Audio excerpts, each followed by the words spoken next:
Good evening, everyone.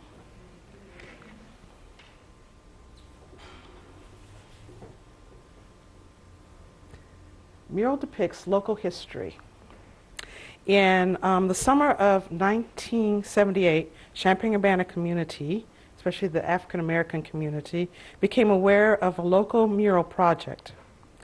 The young men that's featured in this article was L. Newman, M. Mitchell, and P. Caston. Unfortunately, I really don't remember their first names, and that is somewhat unfortunate because most of the children, I don't remember their first names that worked on it. They were part of a group of 20 high school and young adult students that assisted in creating the mural. City, federal agencies, non-for-profits, members of the African American community of Champaign-Urbana worked together to help to what became the mural project. The mural was an outgrowth, of the Nurturing Neighborhood Awareness Project, which was established in 1977.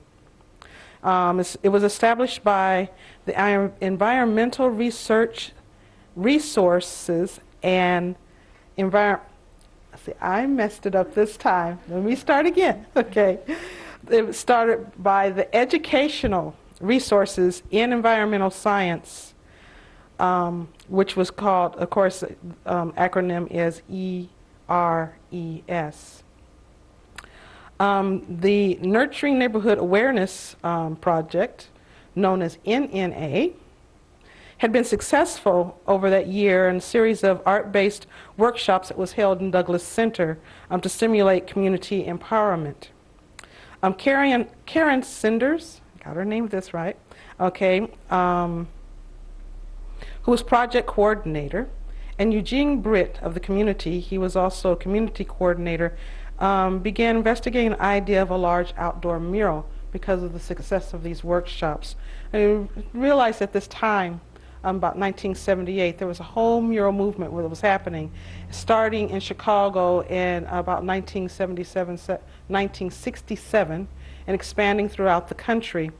The movement was basically pretty much politically based.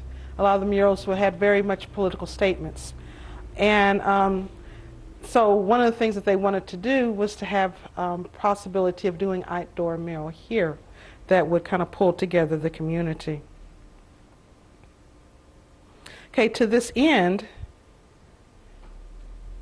they started looking for outside support in order to look for monies for the proposals and monies. So they contacted the African American Cultural Center, La Casa Cultural Latina, and the Departments of Political Science, Anthropology, and Art at the University of Illinois here in Champaign-Urbana. They were able, by doing so, they were able to get enough money that they would be able to invite a muralist, a Chicago muralist named Mark Rogovan, to come and do a workshop and discussion with the local African Americans and interested community members.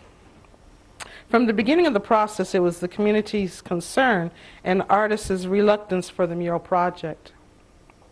They wanted it to be done by local artists, and asking Mark Rogovan to come kind of got the tom-toms kind of drumming around, because they thought maybe they were going to bring in an outside artist or bring in outside artists to do the mural.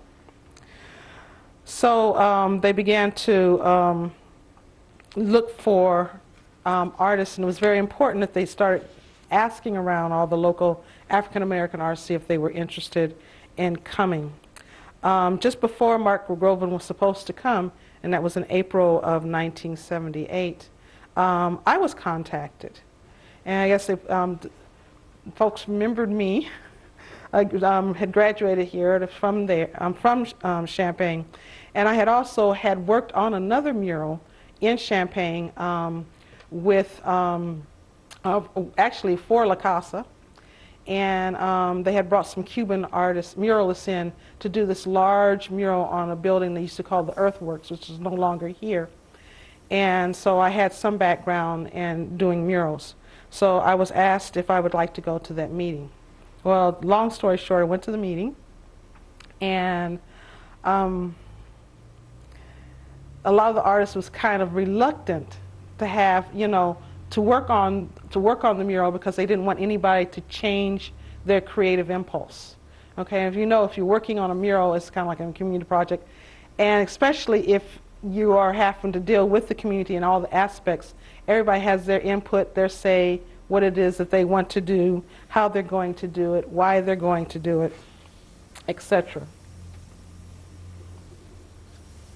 So I was kind of like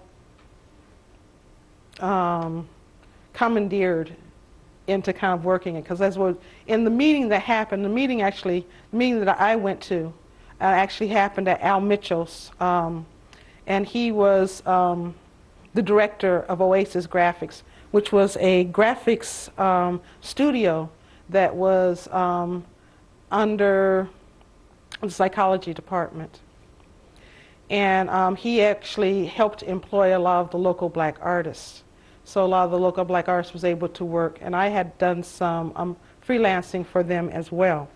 So we all got there and was talking and making decisions and bouncing back and forth, and I was quickly drawing and sketching and everything to see, what would be the best thing for the mural.